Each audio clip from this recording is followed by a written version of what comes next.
December 25 மனுநூல் எரிப்பு நாள், வெண்மணி வீரவணக்க நாள். இதனை முன்னிட்டு ஒருங்கிணைக்கப்பட்டிருக்கிற மனு சட்டமும் அம்பேத்கர் சட்டமும் என்னும் இந்த கருத்தரங்கை முன்னிலை வகித்து சிறப்பித்துக் கொண்டிருக்கிற கட்சியின் பொதுச் செயலாளர் ஜூம் இணைப்பு வழியாக வந்து உரையாற்றிய நிகழ்வை சிறப்பித்திருக்கிற தோழர் சிந்தனை செல்வன் அவர்களே,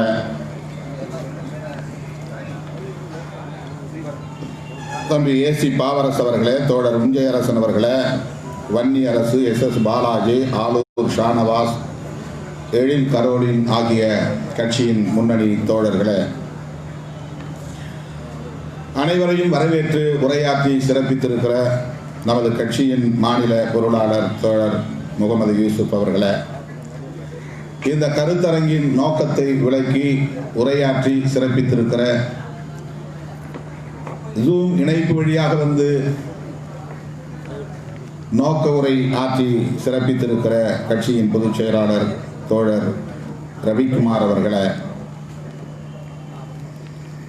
இந்த நிகழ்வை ஒருங்கிணைத்திருக்கிற தலைமை நிலைய செயலாளர்கள் தகடூர் தமிழ்ச்செல்வன் அவர்களே, பாலசிங்கம் அவர்களே, இளஞ்சேக்குவேரா அவர்களே, கூகா பாவலன் அவர்களே, மாவட்ட செயலாளர்கள் விகோ ஆதவன், வேளச்சேரி ரவிசங்கர், நா செல்லதுரை, இரா செல்வம், நா அம்பேத்வலவன், அன்பு செழியன் ஆகிய தம்பிகளே, நம்முடைய அழைப்பை ஏற்று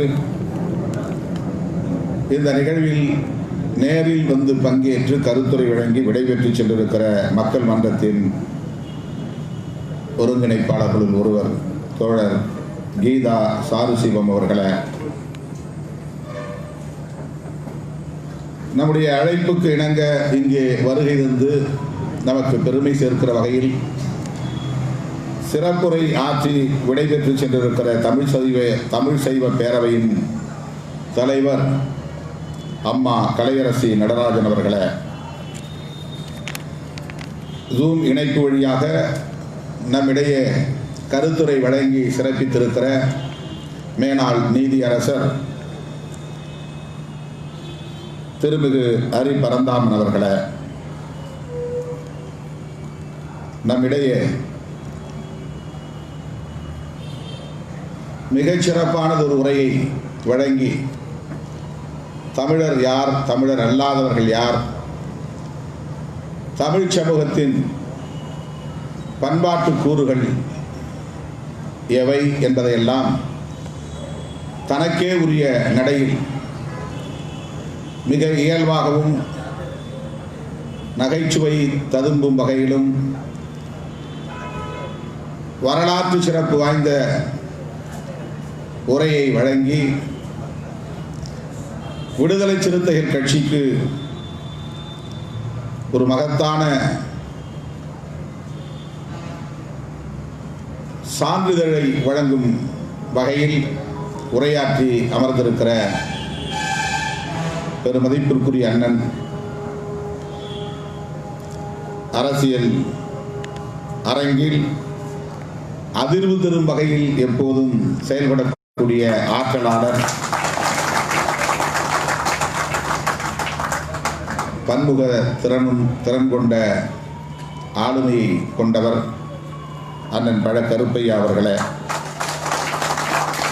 கட்சியின் முன்னணி பொறுப்பாளர்களே, தமிழ் சொந்தங்களே, நெடுநேரமாக காத்திருக்கிற என் உயிரின் உயிரான விடுதலை சிறுத்தைகளே, உங்கள் அனைவருக்கும் என்னுடைய பணிவார்ந்த வணக்கத்தை தெரிவித்துக் கொள்கிறேன். டிசம்பர் 25 உலகளாவிய அளவில் கொண்டாடப்படுகிற ஒரு சிறப்பு வாய்ந்த நாள், இயேசு பெருமான் பிறந்த நாள். ஆகவே அனைவருக்கும் முதலில் கிறிஸ்துமஸ் வாழ்த்துக்களை தெரிவித்துக் கொள்கிறேன்.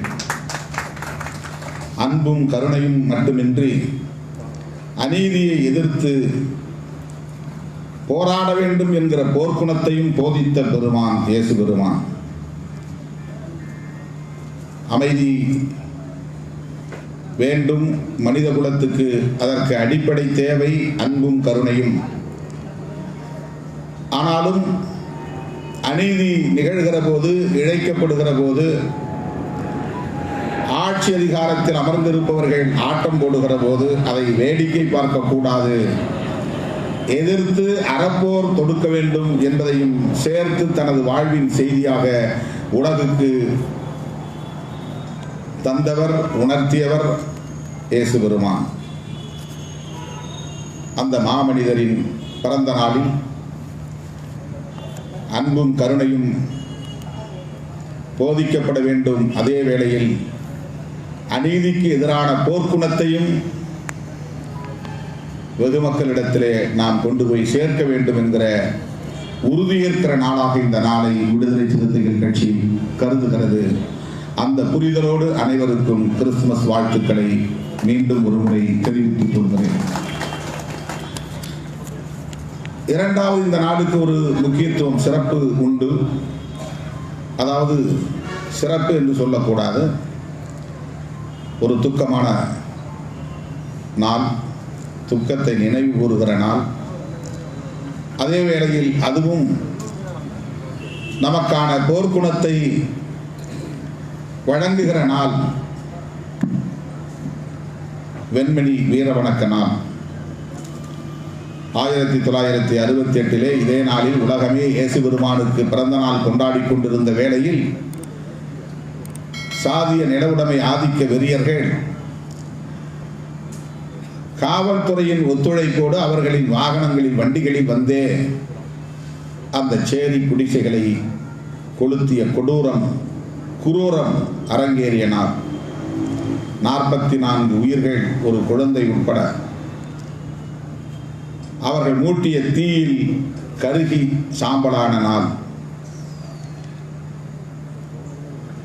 வெண்மணி என்னும் அந்த சேரி முற்றாக எரிக்கப்பட்ட நாள்.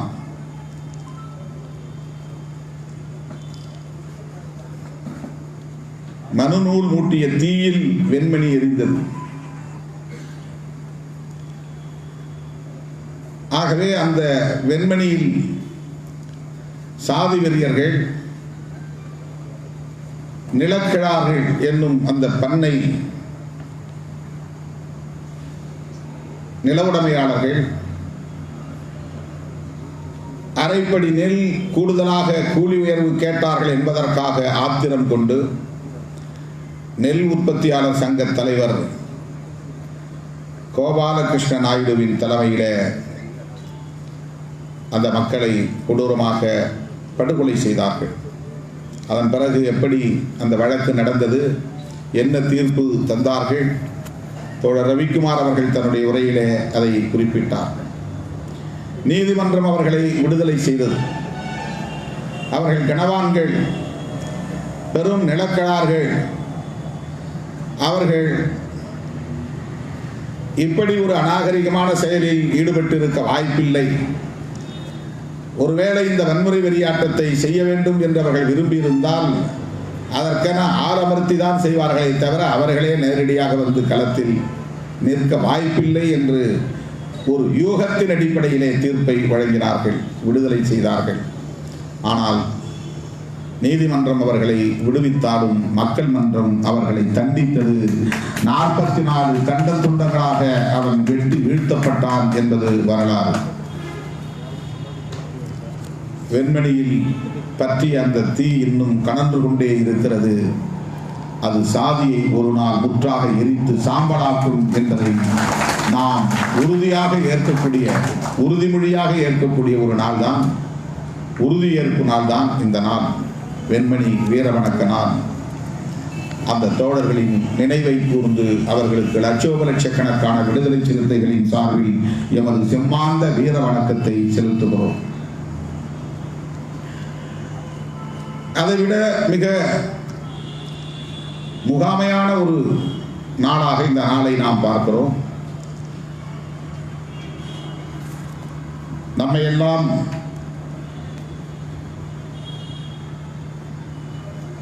மனிதர்களாய் தலைநிவர வைத்த நம்முடைய மகத்தான தலைவர் புரட்சியாளர் அம்பேத்கர் அவர்கள் நாம் எல்லாம் சிசுவாக கூட உருவாகாத காலத்தில் 1927 இதே 25 டிசம்பரில் மராத்திய மண்ணில் ஒரு இஸ்லாமியருக்கு சொந்தமான இடத்தில் ஒரு பார்ப்பனரை வைத்து தலைமை தாங்க வைத்து மக்கள் முன்னிலையில் இந்த மனுஸ்மிருதி என்கிற நூலை எரித்தார். இன்றைக்கு மனு நூலை பற்றி நாம் பேசுகிறோம் என்றதும் அவர்கள் குய்யோ முறையோ என்று குதிக்கிறார்கள், கொதிக்கிறார்கள். இவன் இந்து விரோதி என்று முத்திரை குத்த பார்க்கிறார்கள். தரம் தாழ்ந்த நிலையில் விமர்சனம் செய்கிறார்கள். மிக அருவருப்பான நடையில் நம்மை தூற்றுகிறார்கள். அதை பற்றி நாம் கவலைப்படவில்லை. ஆனால் அவர்கள் 1927 புரட்சியாளர் அம்பேத்கர் அவர்கள் இந்த மனு நூலை, மனு சட்டத்தை ஏன் எரித்தார் என்பதை படித்து பார்க்க வேண்டும். அந்த வரலாற்றை புரட்டி பார்க்க வேண்டும்.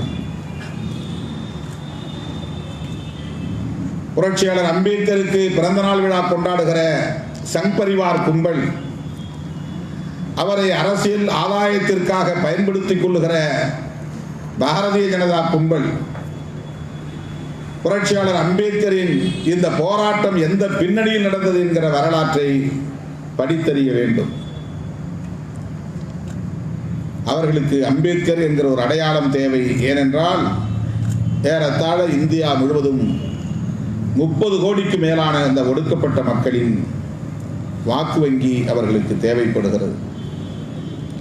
அவர்களின் வாக்குகளை இழந்துவிடக்கூடாது என்கிற அடிப்படையிலே அவர்கள் உத்திகளை வகுத்து செயல்படுகிறார்கள். உண்மையிலேயே சனாதனத்தின் முதல் எதிரி, சனாதனத்தின் ஒரே எதிரி, சனாதனத்தின் மூர்க்கமான எதிரி புரட்சியாளர் அம்பேத்கர் அவர்கள்தான்.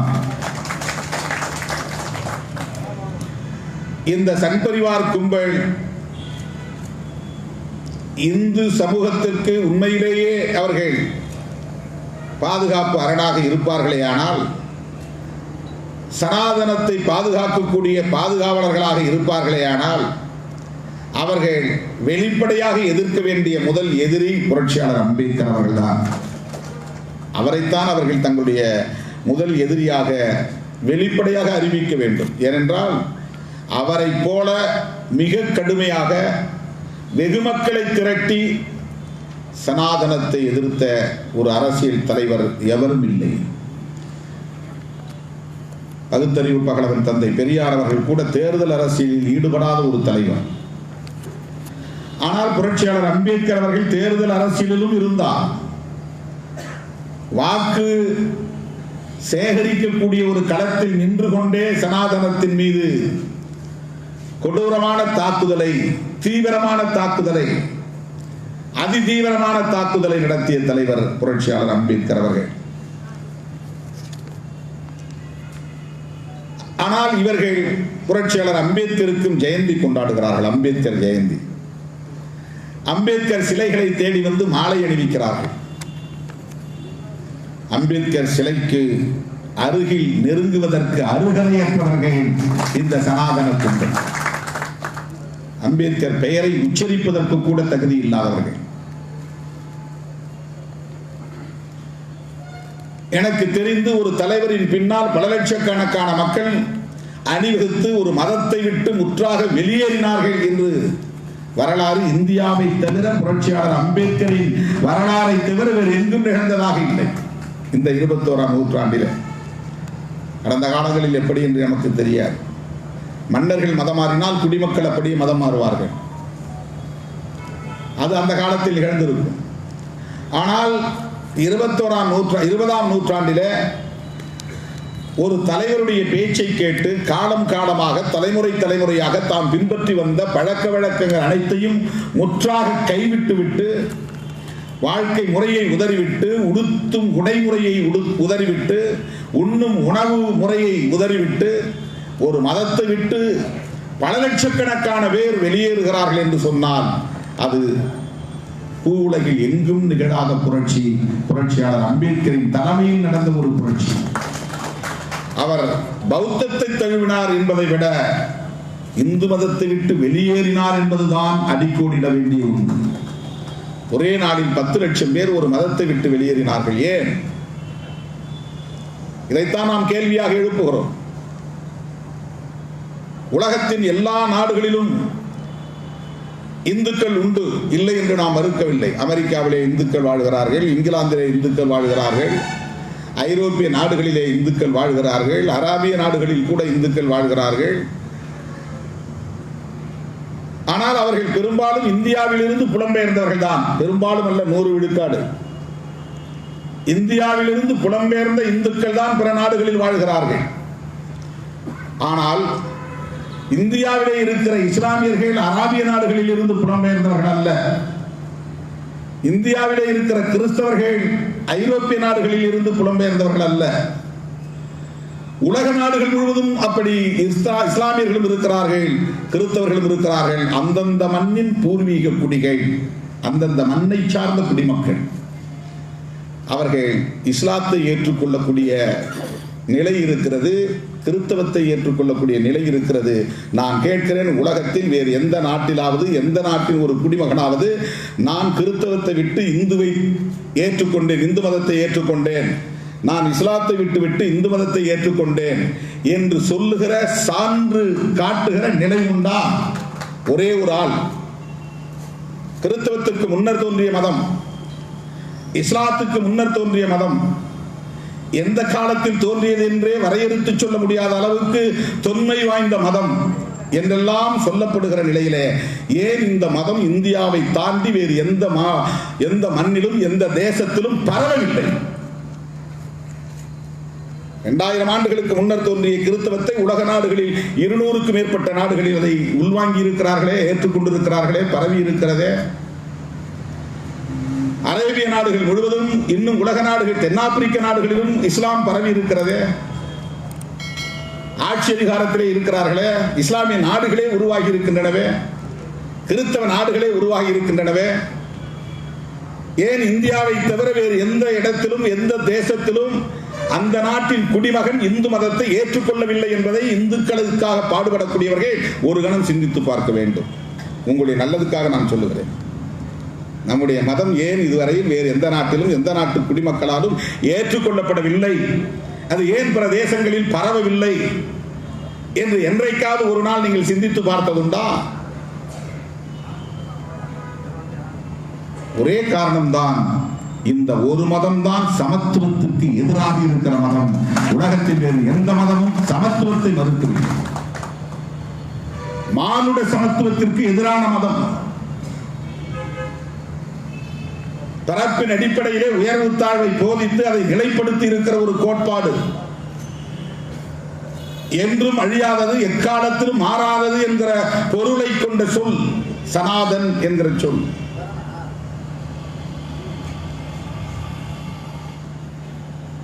அதனுடைய உயிர் நாடி என்பதே இந்த சமத்துவமின்மை என்பதில் தான் இருக்கிறது, உயர்வு தாழ்வு என்பதில் தான் இருக்கிறது.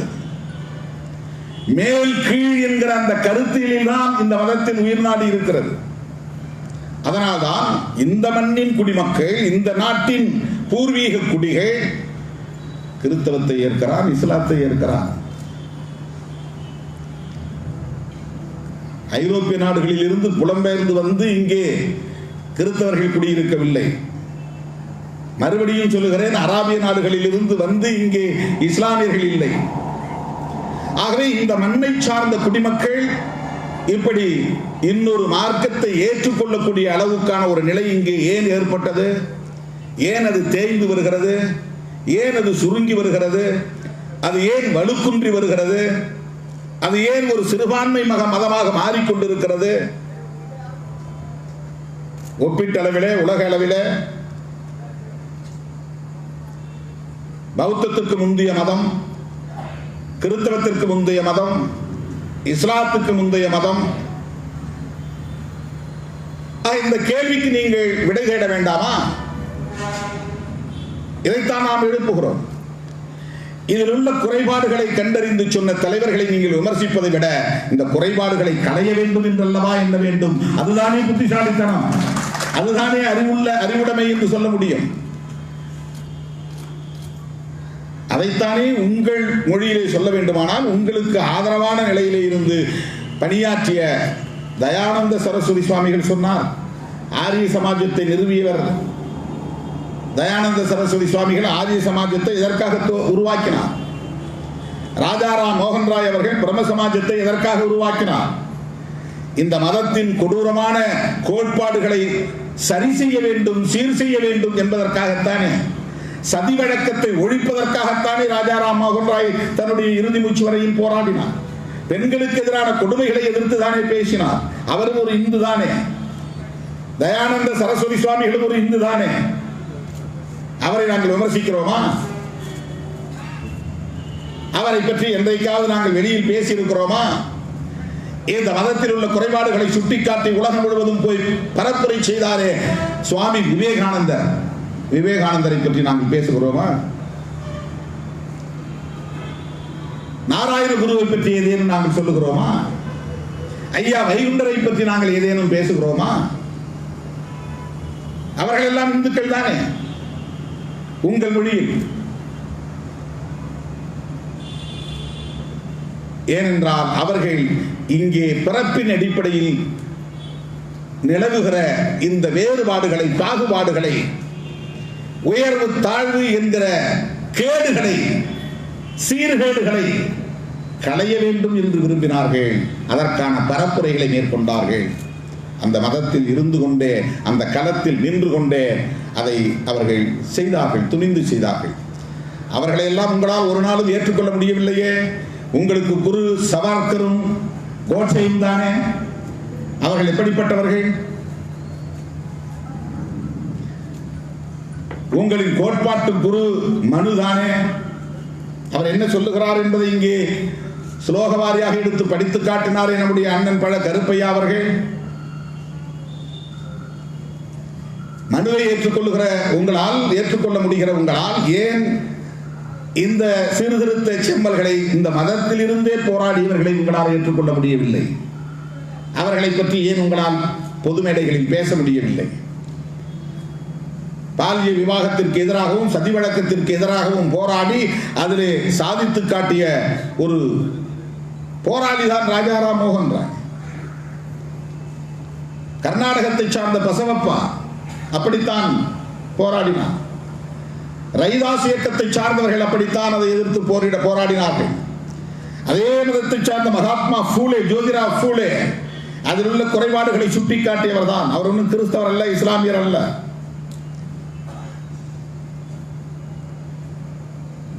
ஆகவே இந்த உலகளாவிய அளவில் இன்றைக்கு நாம் பார்க்கக்கூடிய இந்த மதங்களில் இந்து மதம் பழமை வாய்ந்த மதம்தான் உங்கள் சொற்படி. ஆனால் வரலாற்றில் இருக்கிற குறிப்புகளின்படி இந்து என்கிற சொல் சிலர் 10 ஆண்டுகளுக்கு முன்பு அல்லது 100 ஆண்டுகளுக்கு முன்பு, அதிகபட்சம் போனால் 200 ஆண்டுகளில் இங்கே சொல்லாடல், அந்த சொல்லாடல் புழக்கத்திற்கு வந்திருக்கிறது. சைவ சமயம் என்றுதான் படித்திருக்கிறோமே தவிர சைவ மதம் என்று படிக்கவில்லை. வைணவ சமயம் என்றுதான் படித்திருக்கிறோமே தவிர வைணவ மதம் என்று படிக்கவில்லை. இந்தியாவில் இன்னும் சொல்ல போனால் தென்னிந்திய பகுதிகளில் 6 வகையான மதங்கள் அல்லது சமயங்கள் நடைமுறையில் இருந்திருக்கின்றன. அதை ஒருங்கிணைத்த பணியை ஆதிசங்கரர் மேற்கொண்டார் என்று நாம் சில குறிப்புகளில் பார்க்கிறோம்.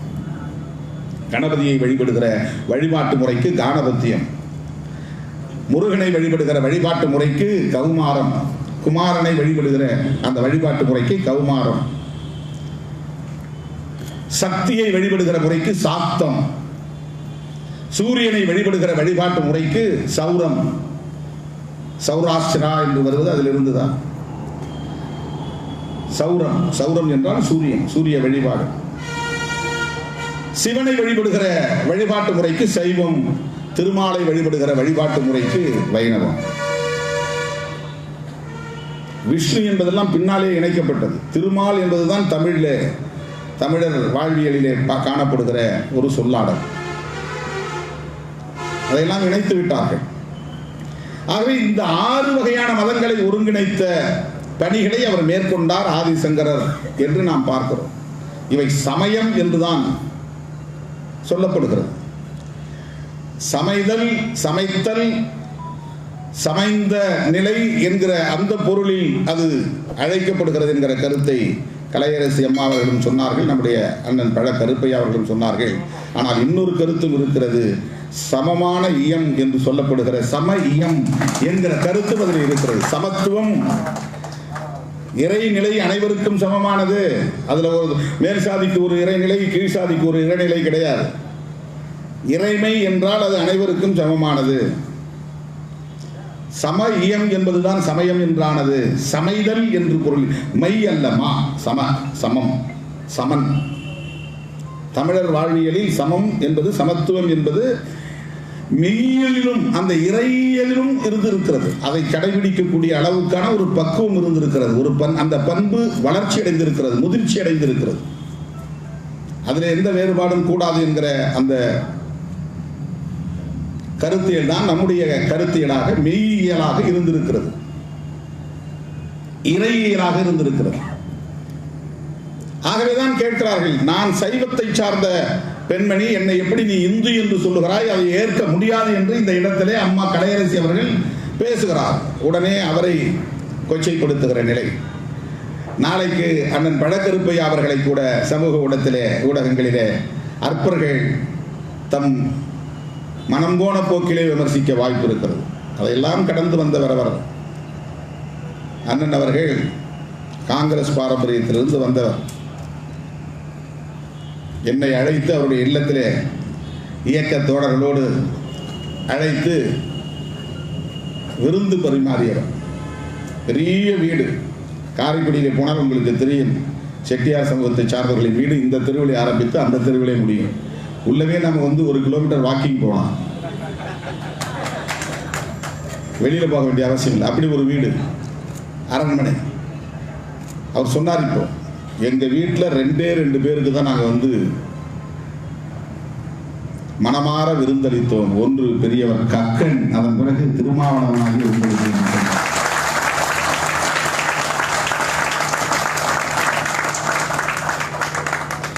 இந்த பரந்த உள்ளத்தை அல்லது பெருந்தன்மையான விருந்து உபசரிக்கும் அந்த மாண்பை, அந்த பண்பை சைவம் அவருக்கு தந்திருக்கிறது, சமயம் தந்திருக்கிறது. மனு தர்மத்தை அவர் படித்திருந்தால், மனு தர்மத்தை அவர் ஏற்றிருந்தால், மனு தர்மத்தை அவர் நம்பி இருந்தால், மனு தர்மத்தை அவர் போற்றக்கூடிய நிலையை பெற்றிருந்தால் அவருக்கும் நமக்கும் இடைவெளி இருந்திருக்கும். நீ வேறு நான் வேறு என்று சொல்லுகிற ஒரு அணுகுமுறை அவரிடத்திலே இருந்திருக்கும்.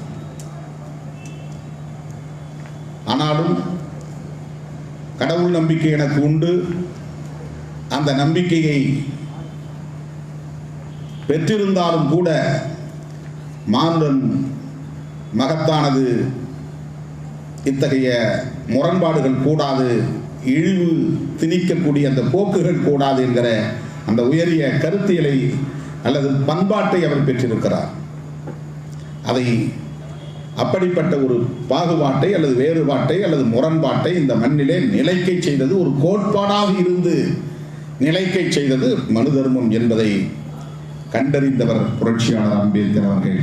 1927 மகத் என்கிற இடத்தில் சவுத்தார் குளத்தில் இறங்கி அவர் தண்ணீர் எடுக்கக்கூடிய ஒரு போராட்டத்தை நடத்த முயற்சிக்கிறார். அதற்கென்று ஒரு மாநாடு நடத்துகிறார். அவர் சொல்லுகிறார், அவர் பேசுகிறார், ஒரு அன்டச்சபிள், தீண்டப்படாதவன், வளர்க்கிற விலங்குகளை கூட அந்த குளத்தில் இறங்க அனுமதிக்கிறார்கள். ஆனால் அந்த விலங்குகளின் உரிமையாளராக இருக்கிற ஒரு தீண்டப்படாதவனை அந்த குளத்தில் இறங்க விடாமல் தடுக்கிறார்கள். இது என்ன உளவியலோ தெரியவில்லை என்று அவர் வேதனைப்படுகிறார். இப்படி ஒரு நிலை இங்கே நீடிப்பதற்கு காரணம் எது என்று அவர் தன்னுடைய நீண்ட நெடிய ஆராய்ச்சிக்கு பிறகு நூற்றுக்கணக்கான ஆயிரக்கணக்கான நூல்களை எல்லாம் அவர் வாசித்து முடித்த பிறகு அவர் உணர்ந்த உண்மை, இன்றைக்கு நாம் பார்க்கிற இந்த சமூக கட்டமைப்பு இன்றைக்கு நாம் பார்க்கிற இந்த உயர்வு தாழ்வு, இன்றைக்கு நாம் பார்க்கிற இந்த தீண்டாமை கொடுமைகள், இவை அனைத்துக்கும் அடிப்படையானது மனு தர்மம் தான், மனுஸ்மிருதி தான். எனவே இதை கொடுத்தாமல் பெண்களுக்கு விடுதலை இல்லை, தீண்டாமையை ஒழிக்க முடியாது, சாதியை ஒழிக்க முடியாது என்று பேசுகிறார். சில பேர் தீண்டாமையை ஒழித்தால் போதும், சாதியை ஒழிக்க வேண்டாம் என்று பேசுகிறார்கள் என்று காந்தியடிகளையும் அவர் ஒருபுறம் எப்போதும் விமர்சித்துக் கொண்டே இருப்பார். ஏனென்றால் காந்தியடிகளும் ஒரு தீவிரமான இந்து பற்றாளர், மத பற்றாளர். இன்னும் சொல்ல போனால் அவர் வைணவத்தை பின்பற்றக்கூடியவர். ஹரே ராம் ஹரே ராம் என்று ராமனை வழிபடக்கூடியவர். அவர் இந்த சாதி அமைப்பை சீர்குலைக்க கூடாது, இந்த சோசியல் ஆர்டர் என்கிற சமூக ஒழுங்கை சீர்குலைக்க கூடாது என்பதிலே உறுதியாக இருந்தவர். அவருக்கு அந்த கோட்பாட்டிலே ஒரு நம்பிக்கை உண்டு. முற்பிறவியின் மீது நம்பிக்கை உண்டு, அடுத்த பிறவியின் மீது நம்பிக்கை உண்டு, கர்ம வினைப்பயனின் மீது அவருக்கு நம்பிக்கை உண்டு. இந்த நம்பிக்கையெல்லாம் இருந்தால் அவர்கள் மனுவாதத்தின் மீது நம்பிக்கை கொண்டவர்கள் என்று பொருள். ஆக அவர் என்ன சொன்னார் என்றால், தீண்டாமையை ஒழிக்க வேண்டும், சாதி இருக்க வேண்டும் என்று சொன்னார். இப்போது புரட்சியாளர் அம்பேத்கர் கேட்டார், தீண்டாமையை ஒழித்தால் தீண்டப்படாதவர்கள் என்ன நிலையை அடைவார்கள் என்று அவர் கேள்வி எழுப்புகிறார். ஒருவேளை தீண்டாமையை ஒழிக்கப்பட்டு விட்டால் தீண்டப்படாதவர்களாக இருந்தவர்கள் அடுத்த என்ன நிலையை அவர்கள் அடைவார்கள்? அடுத்த என்ன நிலையை அவர்கள் அடைவார்கள் என்றால் சூத்திரர்கள் என்ற நிலையைத்தான் அடைய முடியும். அவர்கள் வைசியர்களாக முடியாது, வைணவ அல்லது சத்திரியர்களாக முடியாது, பிராமணர்களாகவும் ஆக முடியாது. தீண்டப்படாதவர்களை பஞ்சமர்கள் என்று அழைக்கிறார்கள். ஒருவேளை தீண்டாமை ஒழிக்கப்பட்டு விட்டால் தீண்டப்படாதவர்களாக இருந்த சமூகத்தை சார்ந்தவர்கள் என்ன நிலையில் மதிக்கப்படுவார்கள் என்றால் சூத்திரர்களாக மதிக்கப்படுவார்கள். சூத்திரர்களை இந்த ஸ்மிருதிகள், மனுஸ்மிருதி உட்பட எப்படி நடத்துகிறது என்று கேள்வி எழுப்புகிறார். சூத்திரர்களை சாதி வெறியர்களாகவும் மத வெறியர்களாகவும் தான் நடத்துகிறது, மனிதர்களாக நடத்தவில்லை. இழிவானவர்களாகத்தான் அது ஒரு அடுக்கிலே வைத்திருக்கிறது. பிராமணர்களுக்கும் கீழானவர்கள், இன்னும் சொல்ல போனால் சத்திரியர்கள், வைசியர்கள் என்கிற அந்த 3 வர்ணங்களுக்கும் கீழானவர்கள். அதை பெரியார் அவருடைய மொழியிலே சொன்னார், சூத்திரன் என்றால் அப்பன் பெயர் தெரியாதவன். இன்னும் அவர் பச்சையாக சொன்னார். எனவே சூத்திர நிலைக்கு உயர்வதுதான் தீண்டாமை ஒழிப்பு கோரிக்கையை முன்வைப்பது. எனக்கு தீண்டாமை வேண்டாம், என்ன இன்னொரு சாதியா சேர்த்துக்க. இன்னொரு சாதியான்னா என்ன, எந்த வர்ணத்துக்குள்ள உன்னை கொண்டு போய் வைக்க முடியும்? இதை அன்றைக்கே கேட்கிறார். 1927 புரட்சியாளர் அம்பேத்கர் கேள்வி எழுப்புகிறார். சூத்திர நிலை என்பதே அருவருப்பானதுதான், தலைக்குனிவானதுதான், வெட்கக்கேடானதுதான், கேவலமானதுதான், இழிவானதுதான். எனவே ஒட்டுமொத்தத்தில் சாதியை ஒழிக்க வேண்டும். சாதியை ஒழிக்க வேண்டுமானால் மனுஸ்மிருதியை எரிக்க வேண்டும். அந்த முறையை, அது உருவாக்கி வைத்திருக்கிற சமூக கட்டமைப்பு முறையை தகர்க்க வேண்டும். அந்த புரிதல் இருந்தால்தானே, கோட்பாட்டு தெளிவு இருந்தால்தானே செயல்பாட்டு தெளிவு வரும். சில பேர் சிஸ்டம் சரியில்லைம்பாங்க. இந்த சிஸ்டம் சரியில்லைன்னா ஒவ்வொரு சிஸ்டத்துக்கு பின்னாலையும் ஒரு கான்செப்ட் இருக்குங்கிறது புரியும். சிஸ்டம் சரியில்லைன்னா கான்செப்ட் சரியில்லைன்னு அர்த்தம். சிஸ்டம் சரியில்லைன்னா பாலிசி சரியில்லைன்னு அர்த்தம். சிஸ்டம் சரியில்லைன்னா பிலாசபி சரியில்லைன்னு அர்த்தம். எல்லா சிஸ்டம்களும் ஒரு தத்துவத்தின் அடிப்படையில் தான் உருவாக்கப்படுகிறது. ஒரு தத்துவத்தின் அடிப்படையில் தான் உருவாக்கப்படுகிறது. இப்போ சிஸ்டத்தை சரி செய்யணும்னா நீ கான்செப்டை சரி செய்யணும், அந்த புரிதல் இருந்தால் தான் செய்ய முடியும், இல்லைன்னா முடியாது. அப்போ இந்த சோசியல் சிஸ்டம் சரியில்லைன்னா இதற்கான கான்செப்ட் எது, இதற்கான கோட்பாடு எது, இதற்கான கொள்கை எது? அதை புரட்சியாளர் அம்பேத்கர் உணர்ந்து சொல்லுகிறார். இன்றைக்கு இங்கே இருக்கக்கூடிய ஒரு இன்இக்வாலிட்டி என்கிற, இன்ஜஸ்டிஸ் என்கிற முறைமைகள் தொடர்வதற்கு காரணம் சமத்துவமின்மையும் அநீதி முறைமைகளும் இங்கே தொடர்வதற்கு காரணம் ஒரு கோட்பாடு. அதுதான் மனுஸ்மிருதியின் கோட்பாடு. அது வெறும் கருத்தியலாக மட்டுமில்லாமல் சட்டமாகவும் இருக்கிறது. அதுதான் நான் பல முறை பேசுகிற போது மனு சட்டம் என்று கூட சொல்லுவேன். இந்த துண்டறிக்கையிலும் மனு சட்டம் என்று தான் நாம் பதிவு செய்திருக்கிறோம். நம்முடைய வரலாற்றை படிக்கிற காலத்தில் கூட அதை கோட் ஆஃப் மனு என்று தான் சொல்லி தருகிறார்கள். கோட் ஆஃப் மனு, கோடு என்றால் சட்டம், CODE, கோட் ஆஃப் மனு, மனு சட்டம். ஆகவே அந்த மனு சட்டம் வெறும் வாழ்வியல் கோட்பாட்டை மட்டும் சொல்லக்கூடியதாக இல்லை, ஒரு சமூக கட்டமைப்பை நிர்மாணிப்பதற்கான, நிறுவுவதற்கான சட்ட வரையறைகளாகவும் அது இருக்கிறது. பிராமணன் தவறு செய்தால் என்ன தண்டனை, சூத்திரன் தவறு செய்தால் என்ன தண்டனை, பிராமண பெண் ஒழுக்கம் தவறினால் என்ன தண்டனை, சூத்திர பெண் ஒழுக்கம் தவறினால் என்ன தண்டனை, சூத்திரர்கள் படிக்கக்கூடாது, படித்தால் என்ன தண்டனை, இதையெல்லாம் அது வரையறுத்திருக்கிறது. சாதி கலப்பு கூடாது, வர்ண கலப்பு கூடாது. சாதி கலப்பு, வர்ண கலப்பு கூடாது என்பது எந்த கோட்பாட்டில் இருந்து வருகிறது? தூய்மைவாதம் என்கிற கோட்பாட்டில் இருந்து வருகிறது. தூய்மைவாதம் வந்தால் அதற்கு எதிர் சொல்லாடல் தேவை. தூய்மை என்றால் தீட்டு. தீட்டு என்கிற கருத்தாடல் எதிலிருந்து வருகிறது என்றால் தூய்மை என்கிற கருத்தாடலில் இருந்து வருகிறது. தூய்மைவாதத்தை காப்பாற்ற வேண்டுமானால் கற்பு என்ற ஒரு புதிய கருத்தியல் தேவைப்படுகிறது. ஏன்னா இனக்கலப்பு கூடாது, சாதி கலப்பு கூடாதுன்னா எங்க முக்கியமான முடிச்சு இருக்கிறது என்றால் பெண்ணை ஒடுக்குமுறைக்கு உள்ளாக்க வேண்டும். ஒரு பெண்ணை பிடிச்சு கையில் வச்சுக்கிட்டா இனக்கலப்பு நிகழாது. அவன் கண்காணிப்பிலே வச்சுக்கணும், மானிட்டர் பண்ணிக்கிட்டே இருக்கணும். இனக்கலப்பு நிகழ்வதற்கு எது அங்கே காரணமாக இருக்கிறது என்றால் பெண் என்கிற இனம்தான் காரணமாக இருக்கிறது. ஆகவே பெண்ணை பிடித்து வைத்துக் கொண்டால் இனக்கலப்பு நிகழாது, சாதி கலப்பு நிகழாது, வர்ண கலப்பு நிகழாது.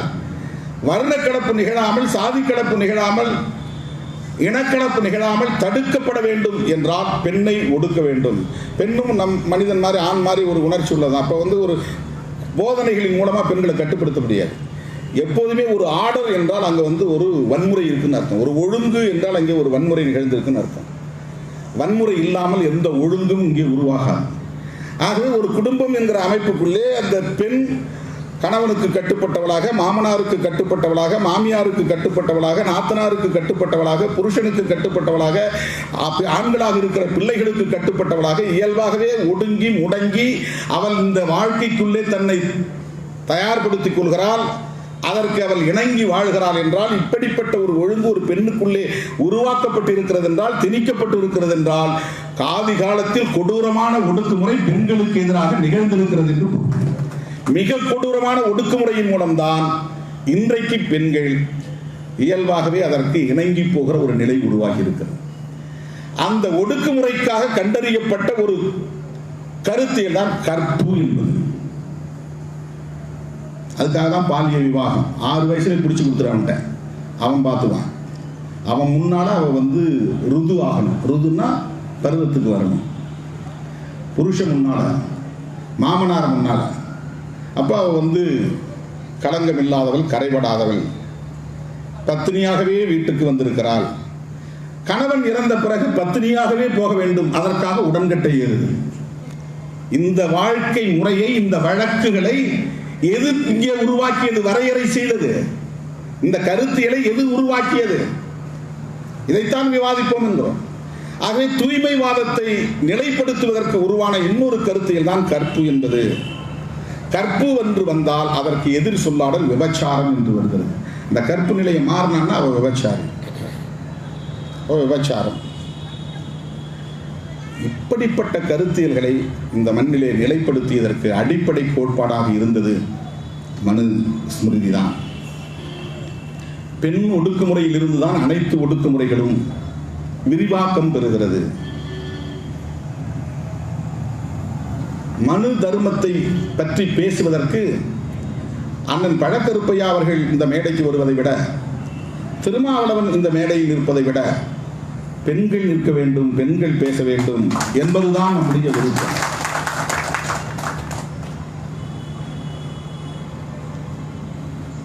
அதிலும் குறிப்பாக இந்த மனு சட்டத்தால் காலம் காலமாக மிக மோசமான ஒடுக்குமுறைக்கு உள்ளாகி இருப்பவர்கள் பார்ப்பன சமூகத்தை சார்ந்த பெண்கள். அதில் தான் இன்னைக்கும் வெள்ளப்புடவை கொடுத்துற வழக்கம் இன்னைக்கும் இருக்குது. மொட்டை அடிச்சுக்கணும், கணவன் செத்துட்டா மொட்டை அடிச்சுக்கணும், வெள்ளப்புடவை உடுத்தணும், குங்குமம் வைக்கக்கூடாது, பூ வைக்கக்கூடாது, தாலி அறுக்கணும், 16 நாளில் சில சடங்குகளை செய்யணும், 30 நாளில் சடங்குகளை செய்யணும், நல்ல காரியத்தில் போய் நிற்கக்கூடாது, கெட்ட காரியத்தில் போய் நிற்கக்கூடாது, எதிரில் வரக்கூடாது. அப்ப அந்த சமூகத்தை சார்ந்த பெண்மணிகள் இதில் பேசினால் இன்னும் சிறப்பாக இருக்கும் என்கிற அடிப்படையில் தான் தோழர் சாரு சிவம் கீதா அவர்களையும் ராதிகா கணேசன் அவர்களையும் நாம் அழைத்தோம்.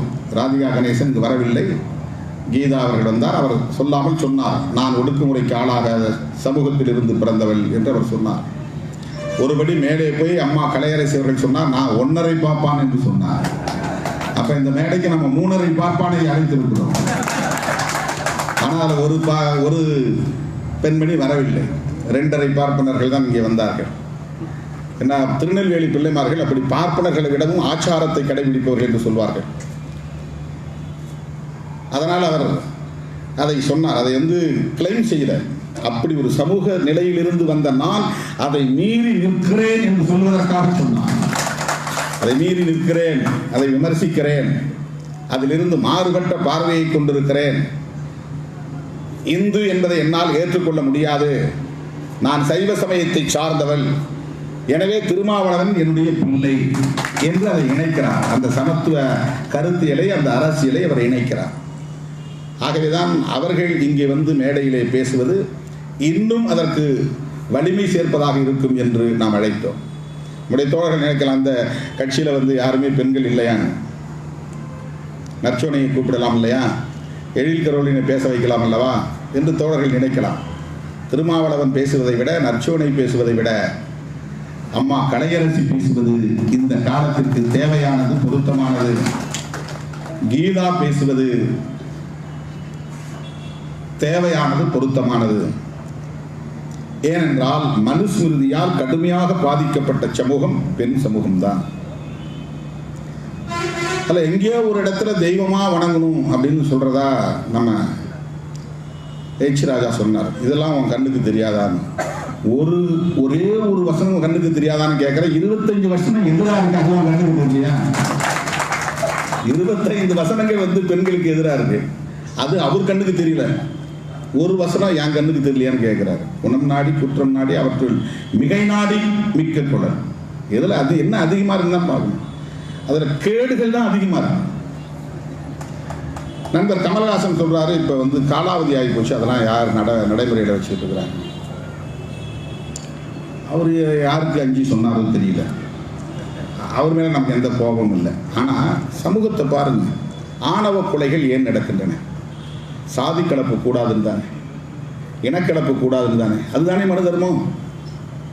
வாழிடங்கள் தனித்தனியாக இருக்கின்றனவே, ஏன் தனித்தனியாக இருக்கிறது? ஊர் தெரு, சேரி தெரு என்று. இந்தியா முழுவதும் இரட்டை இந்தியாவாக இருக்கிறதே, இரட்டை சுடுகாடாக இருக்கிறதே, இரட்டை தேநீர் குவளையாக இருக்கிறதே. இந்தியா இரட்டை இந்தியாவாக இருக்கிறது. அதனால்தான் விடுதலை சிறுத்தைகள் சொன்னோம், இரட்டை பார்லிமெண்ட் வேணும், இரட்டை பாராளுமன்றம் வேணும். இரட்டை குவளை இருக்கிறது என்றால், இரட்டை சுடுகாடு இருக்கிறது என்றால், இரட்டை வாழிடம் இருக்கிறது என்றால் இரட்டை பாராளுமன்றம் வேண்டும். ஒரு வாதத்திற்காக இப்படி ஏன் இருக்கிறது? சரி, ஊர் தெருவில் கலந்து இருக்கிறாங்களா? ஒரு வீடு செட்டியார் வீடு, இன்னொரு வீடு ரெட்டியார் வீடு, இன்னொரு வீடு முதலியார் வீடு, இன்னொரு வீடு பிள்ளைமார் வீடு, இன்னொரு வீடு கோனார் வீடு. கோனார் சொன்னால் கூட அவங்க இப்போ ஒத்துக்க மாட்டாங்க. நாங்கள் யாதவர்னு சொல்லுவாங்க. யாதவர் வீடு எல்லாம் பேரும் கூட இப்போ எல்லாம் மாற்றிக்கிட்டு இருக்கோம். வட இந்தியாவை பின்பற்றக்கூடிய நிலை. யாதவர் வீடு. இந்த மாதிரி எந்த ஊர் தெருவாது இருக்கா? எங்கே போனாலும் 2 தெரு செட்டியார் தெருவாக இருக்கும். அதில் வேற எந்த வீடும் கலக்காது. இல்லைன்னா பிள்ளைமார் தெரு. இப்படிப்பட்ட ஒரு இன்ஃப்ராஸ்ட்ரக்சரை, இந்த டிசைன் யார் உருவாக்குனது? எந்த ஆட்சி காலத்தில் உருவானது? அல்லது எந்த சட்டத்தால் உருவானது? அரசியலமைப்பு சட்டத்தால் உருவானதா? இந்த வாழிட கட்டமைப்பு முறை உருவானதற்கு காரணம் மனுஸ்மிருதி தான். அதுதான் ரெகுலேட் பண்ணுது. இந்த சமூக கட்டமைப்பை ரெகுலேட் பண்ணதுல அதுக்கு தான் ஒரு பெரிய பங்கு இருக்கிறது. எண்டோகாமி, சாதிக்குள்ள சாதி தான் திருமணம் செய்யணும், குலத்துக்குள்ள குலம் தான் திருமணம் செய்யணும். அதுதான் இந்த இனக்கலப்பு ஏற்படாமல் தடுப்பது. இந்த வாழ்க்கை முறையை, இந்த திருமண முறையை இங்கே நிலைப்படுத்தியது எது? என்ன மனு தர்மம் இந்த நாட்டை ஆண்டு கொண்டு இருக்கிறதா இல்லையா? இன்னைக்கு அதுதானே இருக்கு நிலைமை. வெறும் தலித் வெர்சஸ் நான் தலித் இல்லைங்க அரசியல். வாழ்க்கை முறைகள் எல்லா சாதியும் தனித்தனியாக தடுப்பு சுவர்களுக்கு இடையில தான் இருக்கு. ஒரு சாதிக்கு இன்னொரு சாதிக்கு இடையில தடுப்பு சுவர் இருக்குது. எந்த சாதியும் ஒண்ணுன்னு போய் கை கோர்த்து கொள்ள முடியாது. அரசியலுக்காக ஒன்று கை கோத்துக்கிறான், தொழிலுக்காக கை கோத்துக்கிறான், அது வேற. சாராயத்துக்காக இவனோடு சேர்ந்து குடிக்கிறான், ஒரே மட்டையில் நான் ஊறுகாய் நக்கிட்டு உட்காந்துருக்கிறான். அப்ப உயர்ந்த சாதி தாழ்ந்த சாதி கிடையாது. சாராயத்துக்காக சமத்துவம் இருக்கும், அங்க தொழிலுக்காக சமத்துவம் இருக்கும், அரசியலுக்காக தோல்ல கை கூட. ஏன்னா ஒரு ஓட்டு இருக்குல்ல. பண்பாட்டு தளத்திலே, சமூக தளத்திலே, சோசியலி கல்ச்சுரலி அங்க இன்னும் மனுஸ்மிருதி தான் கோலோச்சுகிறது, ஆட்சி செய்கிறது. புரட்சியாளர் அம்பேத்கர் அவர்கள் எழுதிய அரசமைப்பு சட்டம் அரசியல் தளத்தில் மட்டும்தான் பயன்படுத்தப்படுகிறது, தேர்தலுக்காக பயன்படுத்தப்படுகிறது, நாடாளுமன்றத்திற்காக பயன்படுத்தப்படுகிறது, சட்டமன்றத்திற்காக பயன்படுத்தப்படுகிறது. ஆனால் சமூக தளத்திலோ கலாச்சார தளத்திலோ, இன்னும் சொல்ல போனால் பொருளாதார வாழ்வியல் தளத்திலும் கூட தச்சன் வேலையை செய்ய வேண்டும், கொல்லன் வேலையை செய்ய வேண்டும், விவசாயி வேலையை செய்ய வேண்டும், நெசவாளர் தொழிலை தறி நெய்யும் வேலையை செய்ய வேண்டும், செருப்பு தைக்கிறவன் செருப்பு வேலையை செய்ய வேண்டும் என்கிற வாழ்க்கை முறை இன்னும் முற்றாக மாறவில்லை. லேசாக ஒரு அசைவு ஏற்பட்டு இருக்கிறது, அவ்வளவுதான். பெரிய மாற்றம் நிகழவில்லை. ஆகவே பொருளாதார தளத்திலும் கூட இன்னும் கோலோச்சுகிற இடத்தில் இருப்பது மனுஸ்மிருதி தான். எனவே 20 ஆண்டுகளுக்கு முன்பு 90, 91, 92 அந்த காலகட்டத்திலே நான் மதுரையிலே ஒரு பட்டிமன்றம் போட்டேன். வழக்காடு மன்றமோ பட்டிமன்றமோ, நாட்டை ஆளுவது சாதியமா சட்டமா என்று. அதுதான் இப்போது கேட்கிறோம். நாட்டை ஆளுவது மனு சட்டமா அம்பேத்கர் சட்டமா? அம்பேத்கர் சட்டம் என்பது அம்பேத்கர் எழுதிய சட்டம், மனு சட்டம் என்பது மனு எழுதிய சட்டம். அது கோட் ஆஃப் மனு, இது கோட் ஆஃப் அம்பேத்கர். மனுஸ்மிருதியை எதிர்த்துதான் புரட்சியாளர் அம்பேத்கர் தன்னுடைய வாழ்நாள் முழுவதும் போராடினார். அந்த மனுஸ்மிருதிக்கு மாற்றாக அவர் எழுதிய சட்டம் தான் கான்ஸ்டிடியூஷன் ஆஃப் இந்தியா. அது எல்லாவற்றையும் தகர்க்கிறது. இவ்வளவு காலமாக நீ கட்டி காப்பாற்றிய சமூக ஒழுங்கை மிக அமைதியான முறையிலே தகர்த்து கொண்டிருக்கிற ஆற்றல் வாய்ந்த ஆயுதம் தான் இந்திய அரசமைப்பு சட்டம். அந்த சட்டம் தீண்டாமையை குற்றம் என்கிறது. அந்த சட்டம் விதவை மறுமணம் செய்து கொள்ளலாம் என்கிறது. ஆனால் மனு சட்டம் விதவை மறுமணம் செய்யக்கூடாது. அந்த சட்டம் பாலிய விவாகத்தை குற்றம் என்கிறது. ஆனால் மனு சட்டம் பாலிய விவாகத்தை நியாயப்படுத்தியது சரி என்று. அம்பேத்கருக்கே பாலிய விவாகம் தான். அவருடைய திருமணம் நடந்த போது அவருக்கு 11 வயசோ 12 வயசோ, அவருடைய மனைவிக்கு 9 வயது என்னவோ. பாலிய விவாகம். பாலியன்னா சின்ன குழந்தை திருமணம். அந்த காலத்தில் இந்த நூற்றாண்டில் 20ஆம் நூற்றாண்டின் பிற்பகுதி வரையில் குழந்தை திருமணங்கள் இன்னைக்கும் கிராமப்புறங்களில் நடந்துகிட்டு தான் இருக்கு. பாலிய விவாகத்தை சரி என்று சொன்னது மனு சட்டம், பாலிய விவாகத்தை குற்றம் என்று சொல்லுகிறது அம்பேத்கர் சட்டம். விதவை மறுமணம் செய்யக்கூடாது என்று சொல்லுகிறது மனு சட்டம். விதவை திருமணம் செய்து கொள்ளலாம், மறுமணம் செய்து கொள்ளலாம் என்று சொல்கிறது அம்பேத்கர் சட்டம். உடன்கட்டை ஏறும் வழக்கத்தை சரி என்று சொன்னது மனு சட்டம். உடன்கட்டை ஏறும் வழக்கமே கூடாது என்று அதை குற்றமாக்கியது அம்பேத்கர் சட்டம்.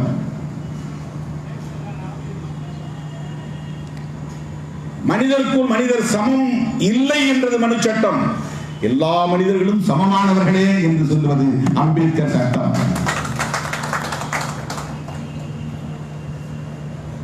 இப்படி சொல்லிக்கொண்டே போகலாம்.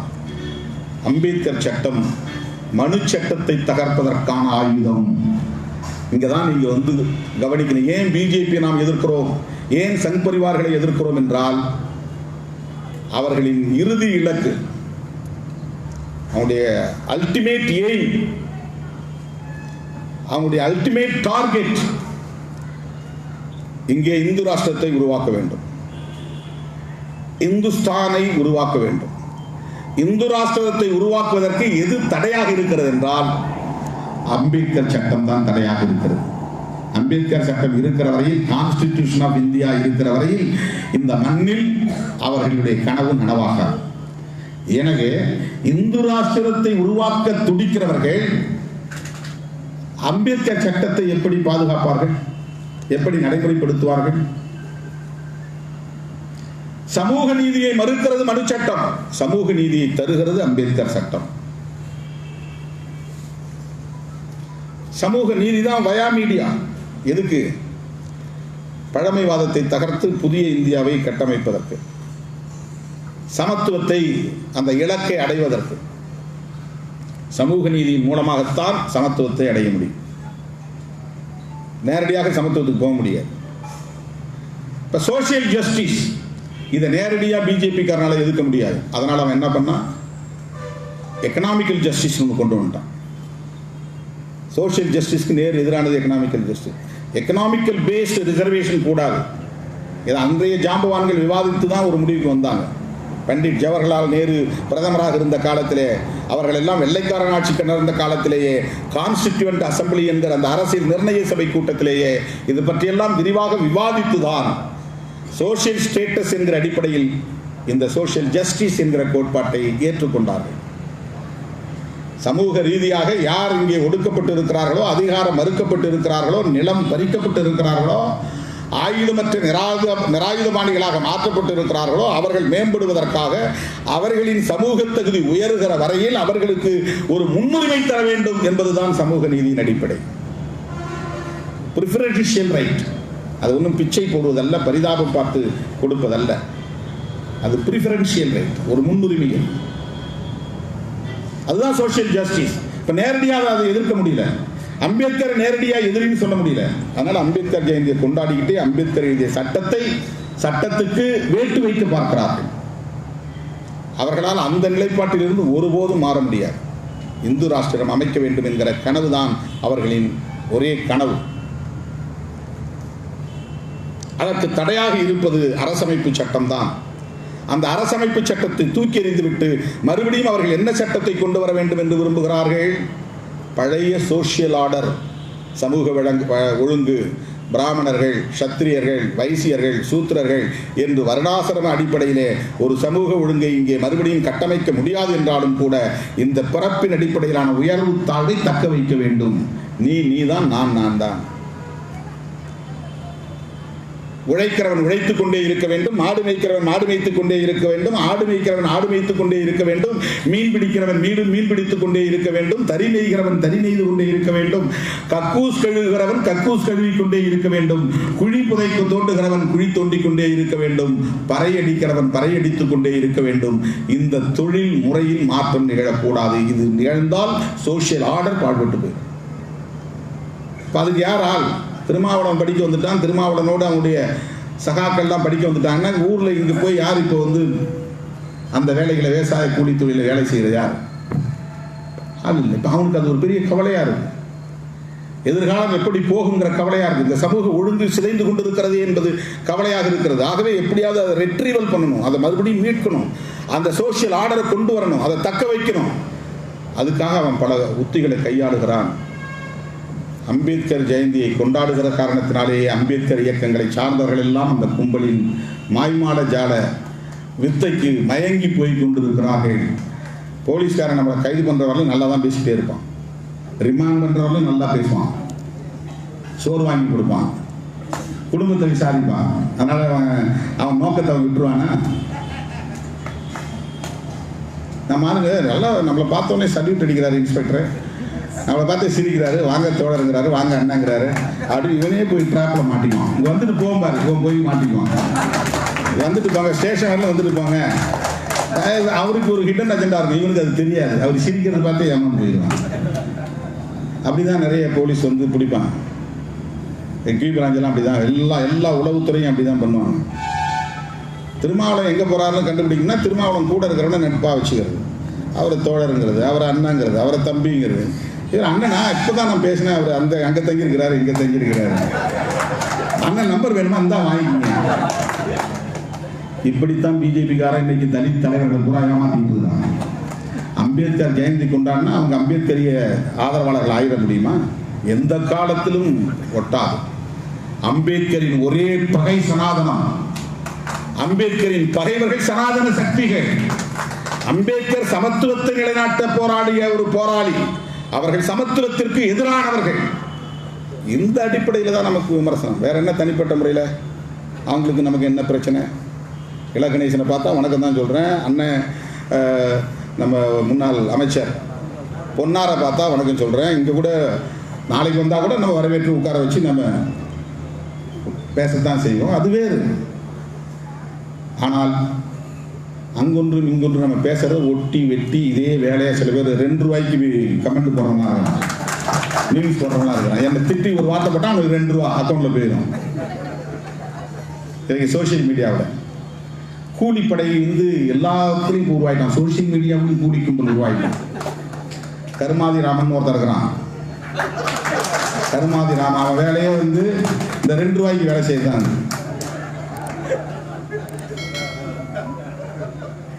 அவன் பேரை மாற்றி சொல்றேன்னா, எல்லாரும் என்ன திருமாங்கிறது பார்த்துல இன்னொரு மா போட்டுறான், திருமாமான்னு. நான் தான் கல்யாணமே பண்றதில்லைன்னு முடிவு பண்ணியிருக்கிறேன். அப்புறம் என்ன மாமா மாமா மாமா மாமான்னு கூப்பிட்டு இருக்கிறாங்க. என்ன மாமான்னு சொல்றதுனால என்ன நடக்க போகுது? உங்க அக்கா தங்கைக்கு நீங்க பாசமா இருக்கிறது அல்லது திருமண பந்தமா அவங்களுக்கு கடமைகள் செய்ய வேண்டியது உங்களுடைய கடமை. என்ன மாமான்னு கூப்பிடுறதுனால ஒரு பயனும் கிடையாது. 58 வயசாகி போச்சு. 25 வயசுல எங்க அம்மா, 20 வயசுல எங்க அம்மா எனக்கு கல்யாணம் பண்ண சொன்னாங்க.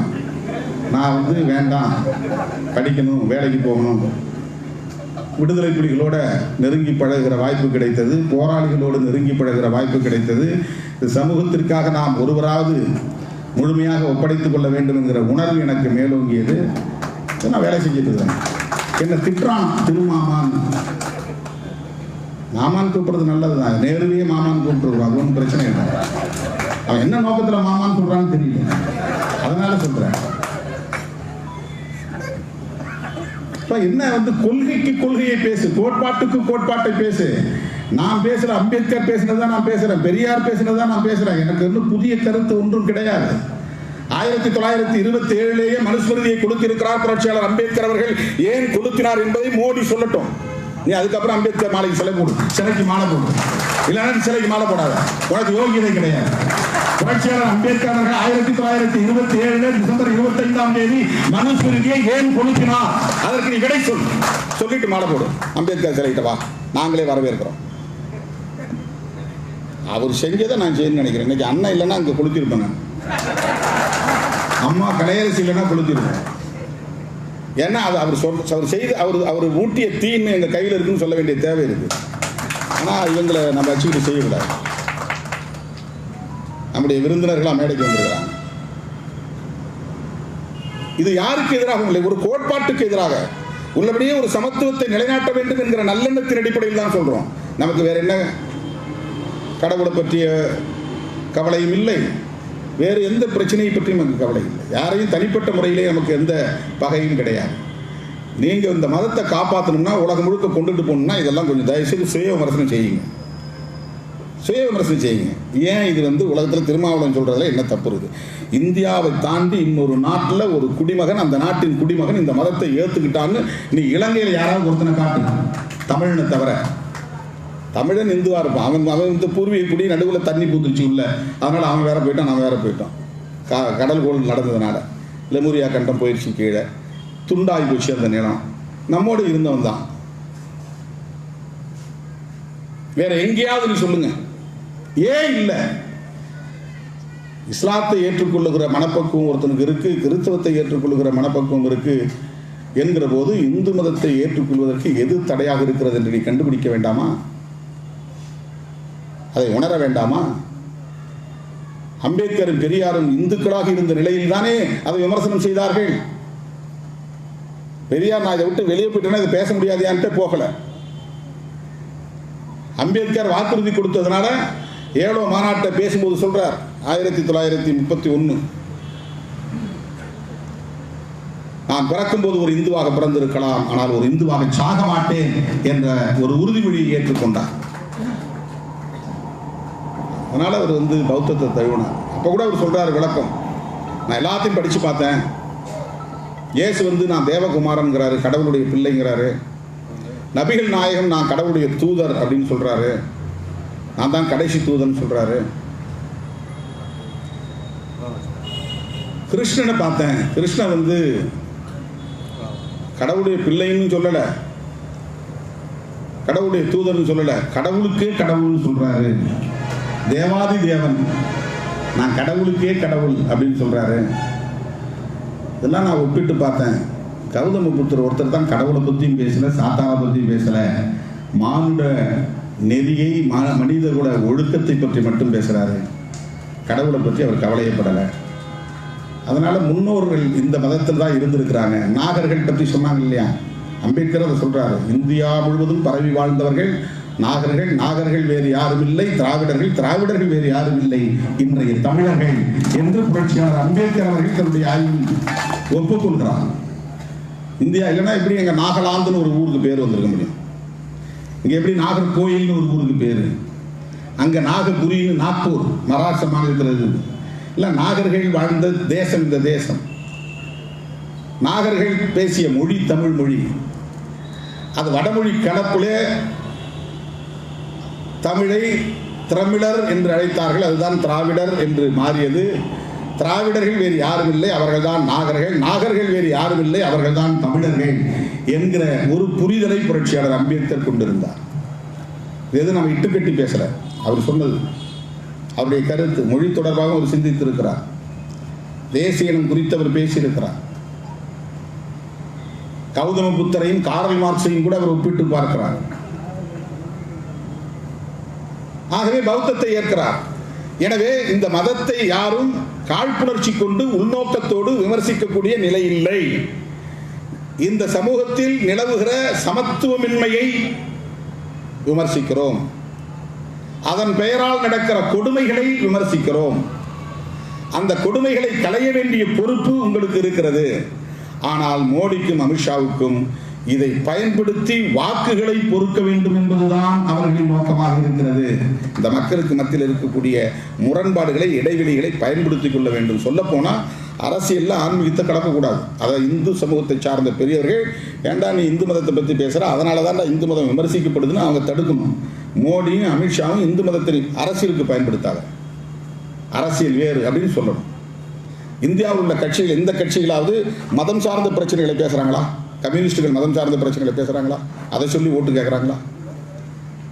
எந்த கட்சியாவது அவனுக்கு ஒரு பாலிசி வச்சிருக்கிறான், ஒரு கொள்கையை வச்சிருக்கிறான், அவன் மக்களுடைய பிரச்சனைகளை பேசுறான், அடிப்படை பிரச்சனைகளை பேசுறான், மொழி பிரச்சனைகளை பேசுறான், இன பிரச்சனைகளை பேசுறான், பொருளாதார பிரச்சனைகளை பேசுறான்.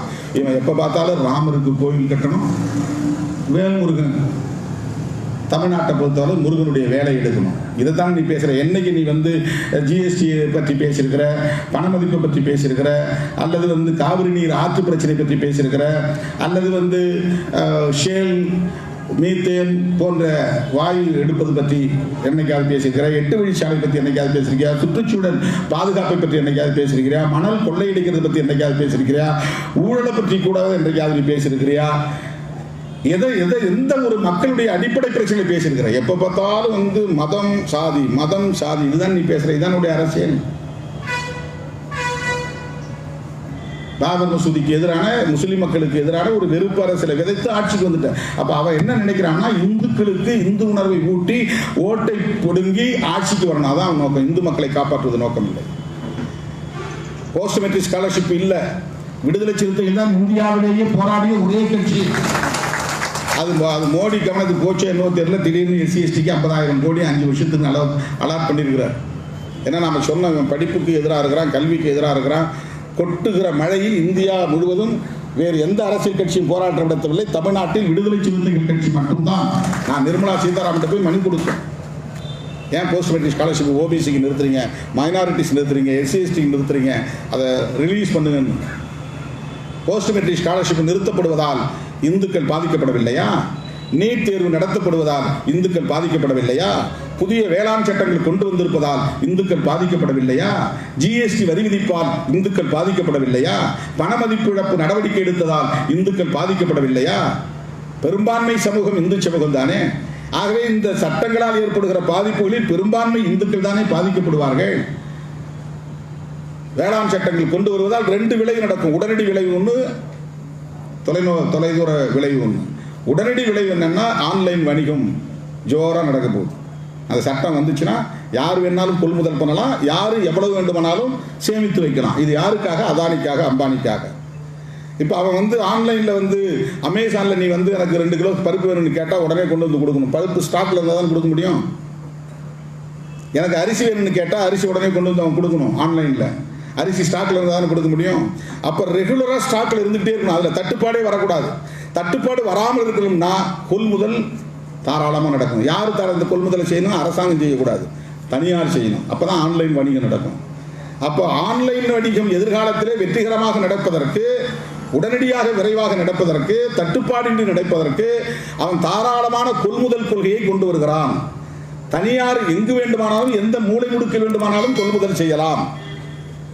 எந்த பொருளையும் அத்தியாவசிய பொருள் என்று ஒரு கட்டுப்பாடு விதித்து அதை சேமிப்பதிலே ஒரு தடையை ஏற்படுத்தாமல் எல்லா பொருளும் அத்தியாவசிய பட்டியலில் இருந்து நீக்கப்படுகிறது அப்படின்னு நீக்கிட்டு அதை வந்து அதானி அம்பானி வாங்கி குவிக்கிறதுக்கு ஏற்பாடு பண்றோம். இந்த ஆன்லைன் வணிகம் நடக்க போகிறது.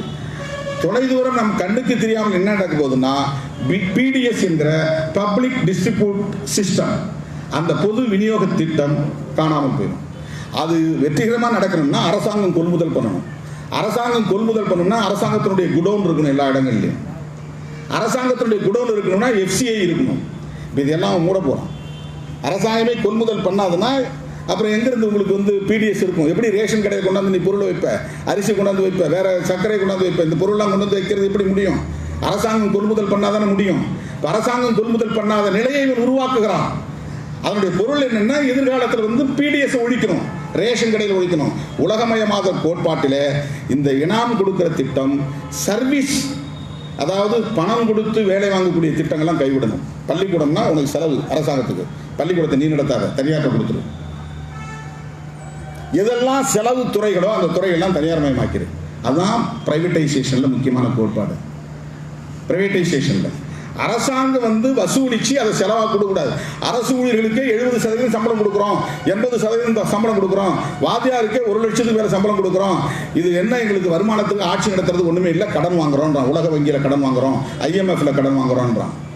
அப்ப இந்த மாதிரி உலக நாடுகளில் கடன் வாங்காம நீ இருக்கணும்னா நீ இலவச திட்டங்களை செய்யாத, ரேஷன் கடைகள் மாதிரியான வேலை திட்டங்களை செய்யாத. அது ரேஷன் கடை பண்ணா நீ அதுக்குன்னு கொள்முதல் பண்ணணும். கொள்முதல் பண்ணணும்னா தமிழ்நாடு பூரா, இந்தியா பூரா நீ கிடங்குகளை கட்டணும், கிட்டங்கிகள், இந்த குடோன்ஸ், அதை பராமரிக்கணும். அதுக்கு வேலைக்கு ஆள் போடணும், அதை நடத்துறதுக்கு ஒரு தனியாக மினிஸ்ட்ரி போடணும், செலவு. இப்போ இதை ஒழிக்கணும். பிடிஎஸ் சிஸ்டமே கூடாது. அதுக்கு தான் இந்த வேளாண் சட்டங்கள். இதில் இந்துக்கள் பாதிக்கப்பட மாட்டாங்களா? இவங்க இந்துக்களின் காவலர்கள் சொல்லிக் கொள்கிறார்களே, இந்துக்களை உணர வேண்டும். நான் சொல்லுகிறேன், இந்துக்களின் முதல் எதிரியே பாஜக தான். வெறும் மதவெறியை தூண்டிவிட்டு, சாதி வெறியை தூண்டிவிட்டு மக்களை தீய வழியில் வழிநடத்தக்கூடியவர்களாக அவர்கள் இருக்கிறார்கள். வெறும் மோதலை உண்டு பண்ணுவதற்கு, பகைமையை உண்டு பண்ணுவதற்கு, சமூக நல்லிணக்கத்திற்கு எதிரான ஒரு வழியை காட்டிக் கொண்டிருக்கிறார்கள். இதைத்தான் நாம் விமர்சிக்கிறோம். எனவே அருமை தோழர்களே, மனு சட்டமும் அம்பேத்கர் சட்டமும் என்பது இன்றைக்கு ஒப்பீடு செய்து பார்க்க வேண்டிய இடத்தில் நாம் இருக்கிறோம்.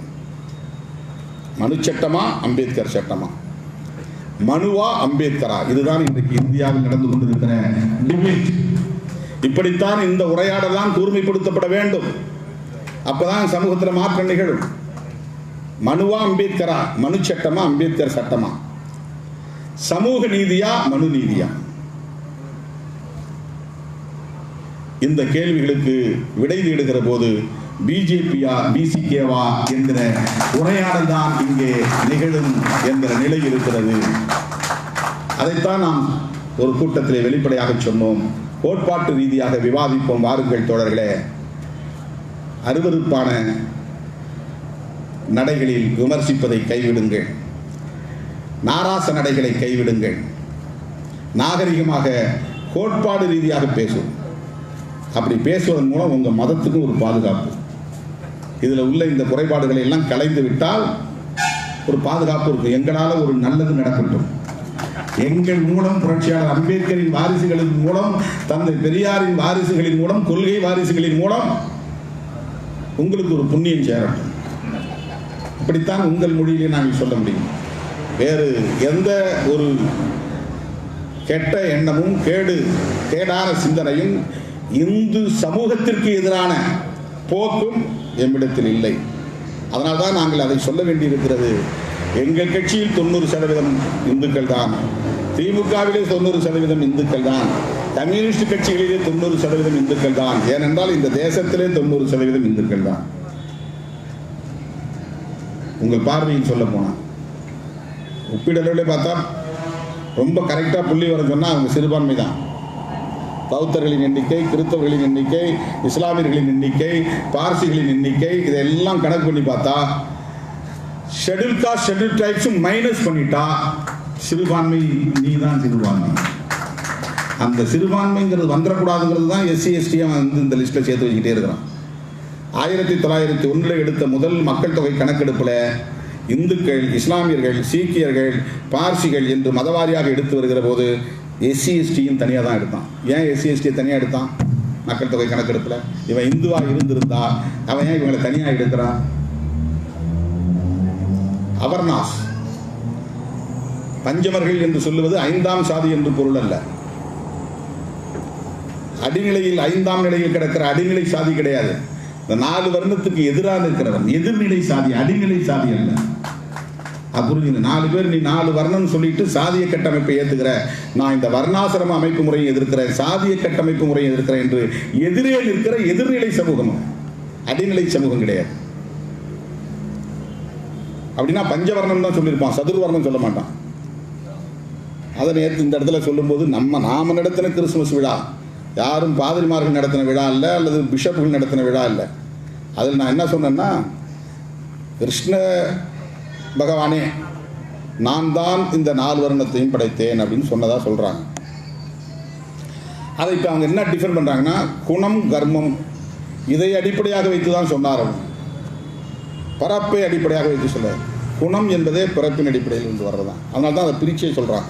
குணம் கர்மம், கர்மங்கிறது செயல் வினை, குணம்ங்கிறது பண்பு, பண்புங்கிறது பிறப்பின் அடிப்படையில் இருந்து ஒரு ஜீன்ல இருந்து வர்றதான் முதல்ல. அதுக்கப்புறம் தான் வெளியில் பழகுற அது இதுக்கு பேர் ஆட்டிடியூட், அதுக்கு பேர் கேரக்டர். த்ரூ ஜீன்ல இருந்து வர்றது ஆட்டிடியூடு, பழக்கத்தின் மூலம் வர்றது, செயற்பாடுகளின் மூலம் வர்றது வந்து கேரக்டர். ரெண்டுக்கும் வித்தியாசம் இருக்கு. பிஹேவியர், ஆட்டிடியூடும் பிஹேவியர் ஒன்றும் கிடையாது. அப்ப பிறவி அடிப்படையில் தான் குணம். உங்க மொழியிலே சொல்ல வேண்டுமானால் கிருஷ்ண பகவான் சொல்லியிருப்பதே அதுதான் சொல்லியிருக்கிறார்.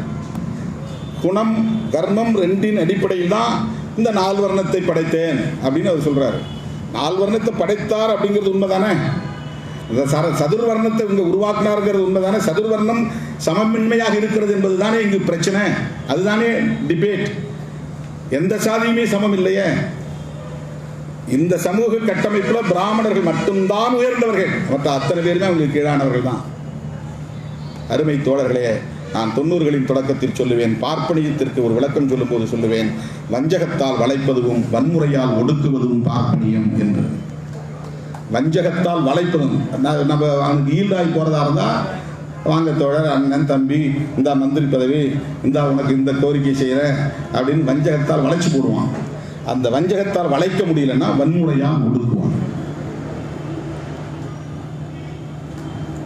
இதை பொருட்படுத்தாமல் எதிர்த்து நிற்பவர்கள் தான் அம்பேத்கரின் வாரிசுகளாக நிற்க முடியும். ஏன்னா அம்பேத்கரை வளைக்கிறதுக்கு எவ்வளவோ வஞ்சகம் செய்து பார்த்தார்கள், அவர் வளைந்து கொடுக்கவில்லை. வன்முறையால் ஒடுக்குவதற்கு எவ்வளவோ முயற்சித்தார்கள், அவர் ஒடுங்கிவிடவில்லை. அதையெல்லாம் மீறி அவர் விஸ்வரூபம் எடுத்தார். அதுதான் தோழர்களே 1956 அக்டோபர் திங்கள் 14ஆம் நாள் நாகபுரியிலே பௌத்தத்தை தழுவியது. அது பௌத்தத்தின் மீதான பற்று என்பதை காட்டிலும் இந்த சனாதனம் இந்த மண்ணில் நிகழ்த்திய ஒடுக்குமுறைகளுக்கு எதிரான போர் என்பதுதான் அதிலே புரிந்து கொள்ள வேண்டும். அது ஒரு புரட்சி, சனாதனத்திற்கு எதிராக நிகழ்த்திய ஒரு பண்பாட்டு புரட்சி.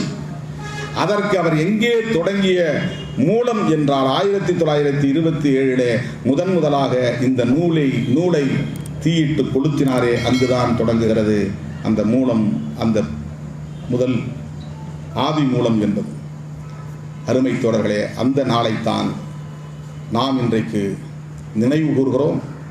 சமத்துவத்திற்காக புரட்சியாளர் அம்பேத்கர் தொடங்கிய ஒரு வேள்வி. அவன் நெய்ய போடுறான், இவர் மனு தர்மத்தை போடுறார். அம்பேத்கர் நடத்தியது ஒரு வேள்விதான். அவரும் தீயை மூட்டினார், தீயிலே மனுஸ்மிருதியை போட்டார். இது சமத்துவத்தை படைப்பதற்கான வேள்வி. அவர்கள் சமத்துவமின்மையை நிலைநாட்டுவதற்கான வேள்வியை நடத்துகிறார்கள். சமத்துவமின்மைக்கும் சமத்துவத்திற்கும் இடையிலான யுத்தம் தான் இங்கே நாம் நடத்தி கொண்டிருக்கிற கோட்பாட்டு யுத்தம். தனிநபர்கள் நம்முடைய பகைவர்கள் இல்லை. கட்சிகள் தனிப்பட்ட முறையிலே நம்முடைய காழ்ப்புணர்ச்சியின் அடிப்படையில் பகைவர்களாக நாம் கருதவில்லை. கோட்பாட்டின் அடிப்படையில் புரட்சியாளர் அம்பேத்கரையும் தந்தை பெரியாரையும் நாம் நம்முடைய கொள்கை ஆசான்களாக ஏற்றுக்கொண்ட காரணத்தினால் இந்த களத்திலே இந்த போராட்டத்தை தொடர்கிறோம். அவர்கள் தொடங்கி வைத்ததை தொடருகிற வாரிசுகளாக இந்த களத்தில் நிற்போம் என்பதை சொல்லி, சனாதனத்தை வேறறுப்போம், சமத்துவத்தை வென்றெடுப்போம் என இந்த நாளில் உறுதியேற்க அறைகூவல் விடுத்து, இன்னும் சிறிது நேரத்தில் நன்றி உரையோடு இந்த நிகழ்ச்சி நிறைவு பெற இருக்கிறது. தோழர்கள் அமர்ந்து நிகழ்ச்சிக்கு ஒத்துழைப்பு நல்க வேண்டும் என கேட்டு நிறைவு செய்கிறேன். நன்றி, வணக்கம்.